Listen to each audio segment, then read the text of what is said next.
We're getting to see you here on the incredible new comedy series Ghosts. How did you find your way to Alberta? My goodness, it's really how did Alberta find her way to me? I was in the middle of the global pandemic, like all of us still are, and I got a self-tape audition in November of 2020 from my agent, and I was like, "Oh my gosh, this role is so cool! She's jazz. She's from the Prohibition era. Wait a minute, she's a ghost!"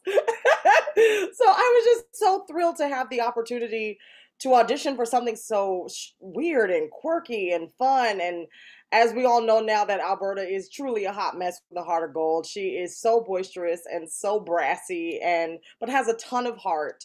And I auditioned for it, ended up screen testing that week on Zoom. And thank goodness. I mean, I have to honestly just say I'm so grateful for everyone over at CBS. I'd been working for them for 4 years prior on Young Sheldon as Miss Ingram, and I think that gave me a little bit of an in, which was great. And honestly, like it's playing this role has been the best experience of my life. I've been so grateful, and I love this cast. They're incredible. So it's just been awesome. Well, outside of her being a famed jazz singer with a mysterious murderous past, how much of Alberta did they tell you about as far as backstory? That was really the most when I was first auditioning. I knew that she had a ton of bootlegger boyfriends, which I can't, fingers and toes crossed, if we do get a season two. I can't wait to explore more of that. But that was really it. It was that and you can kind of tell on the page that the ghosts were kind of annoyed with her singing. And I was like, okay, I love this. And okay, she may have died, in the 1920s. Okay, so she's like 100 years old, basically. But that was really it. And I really just truly fell in love with playing a character. I think as a plus size black woman, I never really get the opportunities to play roles like this in comedy. Usually it's just kind of occupationally driven. So it's like the sassy truck driver or the receptionist that's stern. So being able to just play characters so full of life like Alberta truly is a dream come true. She has such a beautiful costume too. Talk about getting to embody her in this beautiful dress that she wears. My goodness. Well, listen, Alberta is in crushed velvet. Our girl looks good in all seasons.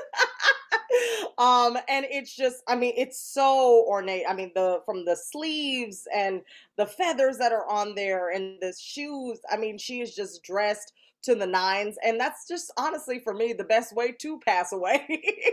Pass away looking good at the very least. How much of a say then did you have when it came to the costume? Was it just there for you and you were like, okay, chef kiss perfect, we're not doing anything? Yeah, that's exactly it. I mean, the designers on the show are just truly magnificent and clearly did a ton of research, not only just on Alberta's character, but for everybody. And I just am so grateful that we have such amazing people that are collaborating with the network and with us because the costumes in the show are truly incredible. There is this mysterious death that surrounds her.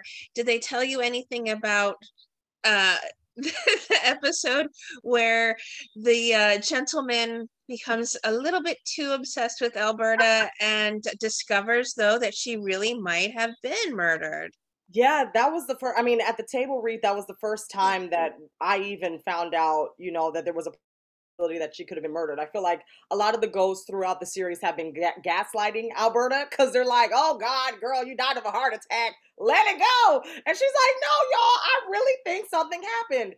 And I think it's also kind of a cry wolf situation, the fact that because she is so dramatic and so over the top about everything, that obviously she wants her death to be the same thing. She wants it to be a diva death. But the ghosts are kind of just like, sis, cut it out. But it's so fascinating that, I think the thing that's so funny about the Alberta's fan episode and with Todd, who's played so incredibly by Rodrigo Fernandez Stoll. I mean, just truly, he knocks that creepy Todd out of the park. Is that I feel like for the first time, and I would honestly say this as a black woman, like Alberta Haynes is a hidden figure. I think there were so many, singers and musicians and poets that we just don't know about from that time period, obviously, because we didn't have the internet back then. But for this person to have taken all the time to go through the research, to find her books and all the things and learn where she comes from, it's an amazing way into who this woman is and who this character is. And honestly, I feel like this role and that episode really is an homage to all of the hidden figures that we don't know about, and them being resurrected in this weird, creepy, beautiful way that we found out in Alberta's fan. I have to find out your reaction to the tattoo. Absolutely stunned. I mean, never have I ever had an experience like that in my over a decade on theater and, in TV. I was absolutely stunned. The face looked, I mean, it literally looked just like my face. And it was so fantastic. I mean, just shout out to the makeup department. They were fantastic. I mean, literally, they called me one day and they're like, hey, can we just take a selfie of you real quick? And I was like, yeah, sure. And didn't even know that selfie was going to end up on somebody's back.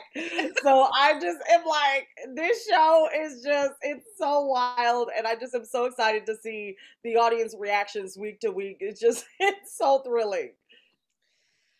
I think it's so sweet that Pete has a crush on her as well. Is there anything you can tease about maybe her feelings towards him? Well, I think the thing that is so funny about this show is that ghosts can have booze even in death. And I just think Yes. it's the funniest part. It took 100 years for him to confess that he had feelings for her. It's like love doesn't have to stop when you're alive. You can find love in death. And I think for the first time, what that kind of ignites in Alberta's character, and I mean, Richie Moriarty is just the funniest human being on the planet Earth. And yes, good guys should get a chance too. I think for her, it's like she would never have thought about being with somebody like a Pete in the 1920s. Like, this woman is a Prohibition era possible murder woman. You know what I mean? Like, she's a jazz singer, but hung around with a lot of wild and crazy folks back in the day. And someone like Pete, he's so sweet. But I think for her, she's like, you know what? Well, maybe I do need to switch it up. Why was I with these guys that really were just awful people? What is it like being with a nice guy? So I think it just gives her a little bit of a bubble of an idea, and we'll get to see throughout the season what happens next. Now, when I talked to Devin recently, he told me that when anyone can get you rolling, Oh God. that it's like the ultimate in comedy goodness. Like they've gotten, the Danielle stamp of approval. He said that that nobody really breaks the most, but like if you're off camera and he can get you rolling, then he's done his job with comedy. How does that make you feel? First of all, Devin is the funniest human being on the planet Earth. And I would have to say, out of everyone in the cast, because everyone is truly just masterful, Devin cracks me up the most. I think also because his improvs are so unexpected and you just don't know where he's gonna go next. And this man can truly improvise for 4 hours, something new, something fresh, every single different take, and you don't know how violent or vicious it's going to be. And like, I just think people who are just so wrong and strong and endearing are so funny to me. And I just think Devin is just truly masterful as Thorfinn. I mean, everybody is, but like, when he starts screaming up the place and he's like, ah, like, it just takes me out. He's so funny. He gets me every time. He's telling me, oh yeah, I had the costume before, I wore it to the grocery store. I'm like, I kind of believe him at this point, No, literally, you just never know. You just have to be like, okay, yeah, cool. He's so great. Do they allow you to have much improv when it comes to these scenes? Because at the moment, everything seems to fit so perfectly. I know you told me previously that you got to improv the Billie Holiday part and the, Yes. everything at the end of the Alberta's fan thing. Is there much room otherwise though when it comes to improv and they're like, okay, we'll do a couple takes, but then here, do Yeah. you? Absolutely. That this is the thing, like again, as I said before, everyone that we're working with on the show is a comedic master. Like these people are coming from UCB, Groundlings, Second City. So I think, and also like the stage, so they would be remiss if they didn't allow us to improvise, and they encourage it. They're like, what do you like every time like we end a scene, everybody's always trying to go in, try stuff, because you know what, you never know what's going to make it in the cut. I mean, for example, the end of Alberta's fan from that I'm famous onwards was improvised.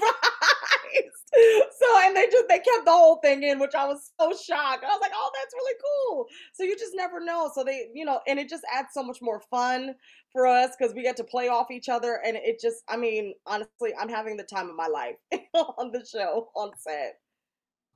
You have such great comedic timing. Is it just something innate for you, or have you always just been the class clown? I mean, these TikToks that we see you do just send me.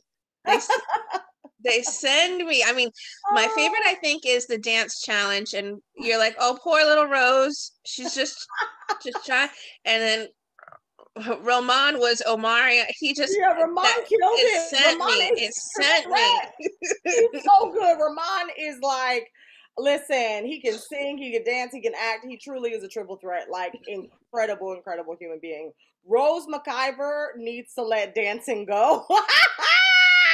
Take that off the resume. On the record. But I just have to give a quick shout out to Rose McIver because, first of all, she is like our fearless leader in this entire thing. She can see all these ghosts, and honestly, getting to work with her has been truly a dream come true. She's the nicest human being on the planet Earth. Rose is everything. She's a mama bear to all of us.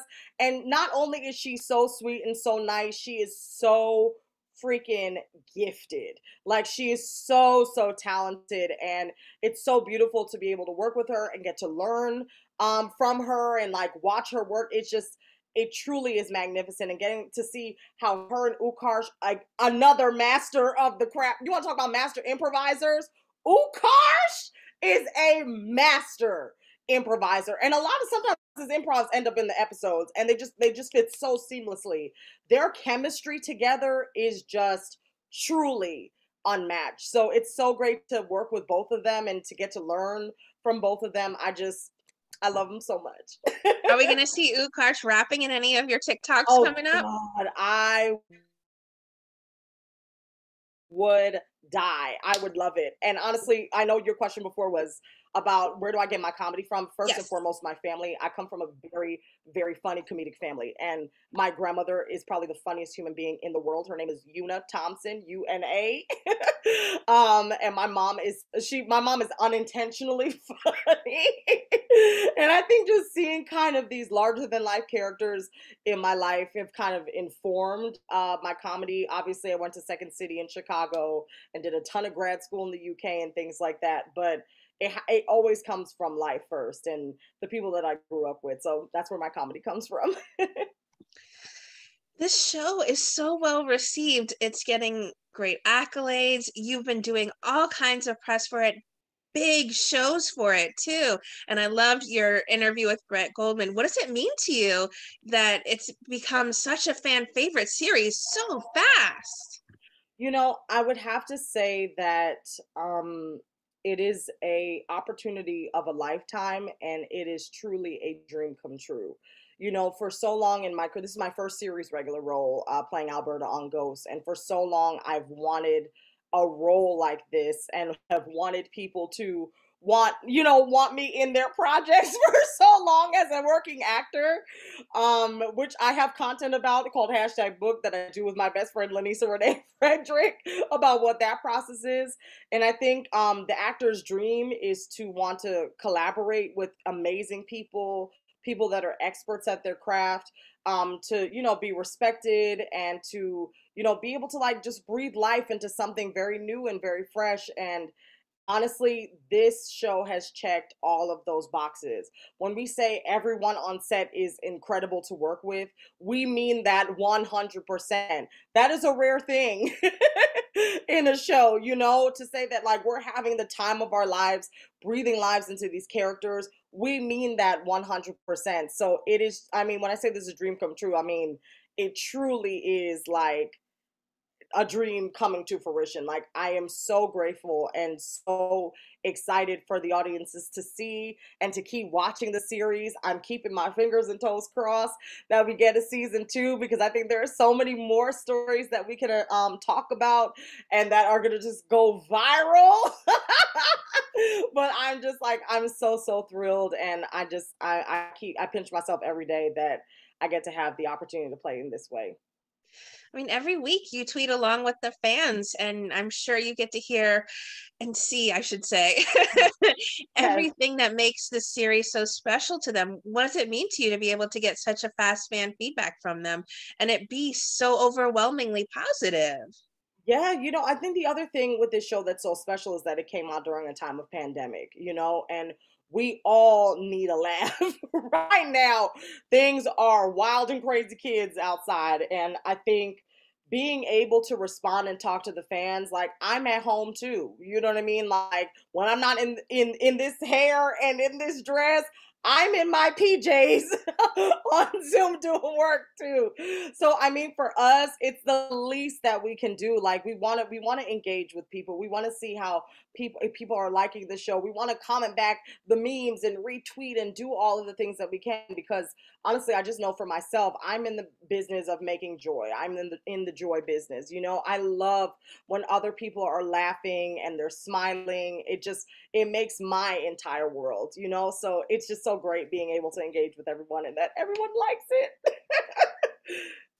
Is there someone you enjoy sharing scenes with on Ghost the most, or is it just an all love fest? You can't pick between your Sophie's choice of a children.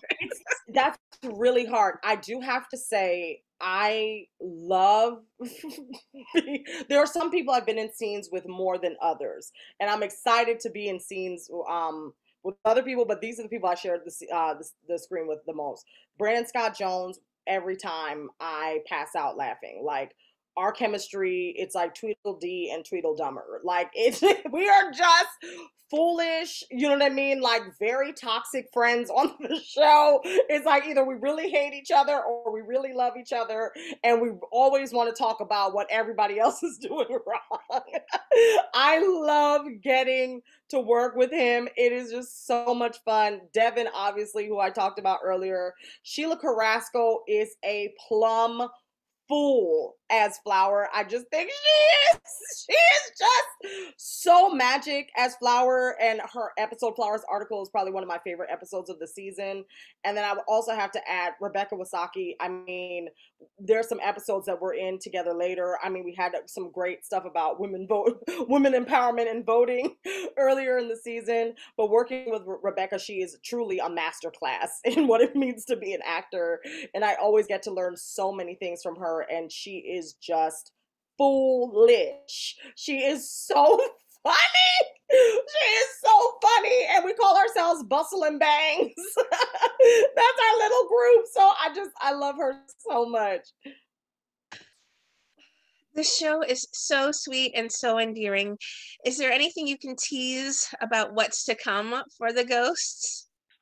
Some of us may need therapy. Some?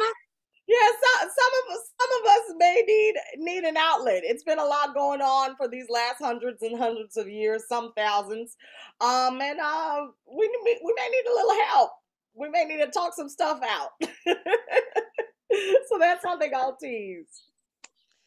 What are the other projects you've been busy working on outside of Ghosts? Oh my goodness. I'm working on an animation with my very dear friend Poonam Patel called Unmentionables. And that's being produced by Taraji P. Henson and Anthony Hemingway Productions, which is really exciting. And obviously social media. People can find me on Twitter, Instagram, and TikTok at Body Courage. And I co-create a page with my best friend called hashtag Booked, where we talk about the daily struggles of actors. It's super fun. We have a great following on Instagram, so people can follow us there at hashtag Booked, HASHTAGBOOKED. But those are the things that Love I'm that. working on, and I'm on this hiatus. I'm just writing and excited to share the stories that I've been just wanting to tell for so long. So that's what I'm working on right now. What would you like to say then to everyone who are fans and supporters of the wonderful work you do, not just on Ghosts, but on all of the wonderful projects you do? Oh my gosh, to say that I am beyond grateful would be an absolute understatement. I am here, I am in the position that I am in because of y'all. Y'all have put me here with every time my family has taken a church bus to see a show. You know what I mean? With every review and press thing, with every like friend that has like wrote me letters and I mean, like honestly, like I've literally been doing this for over 17 years in theater. So like I from all the non-union shows that I've done and gotten paid in pizza from doing my first things on TV with This Is Us and Young Sheldon and now Ghost. All I can say is thank you, thank you, thank you. I am so grateful to be in the position that I am in right now, and I could not have done it without y'all. The support is real, and I feel it every single day. Every time somebody comments and likes something and tells me that I've made their day and I brought them a little piece of joy, I know that I'm doing my job. So thank y'all so much.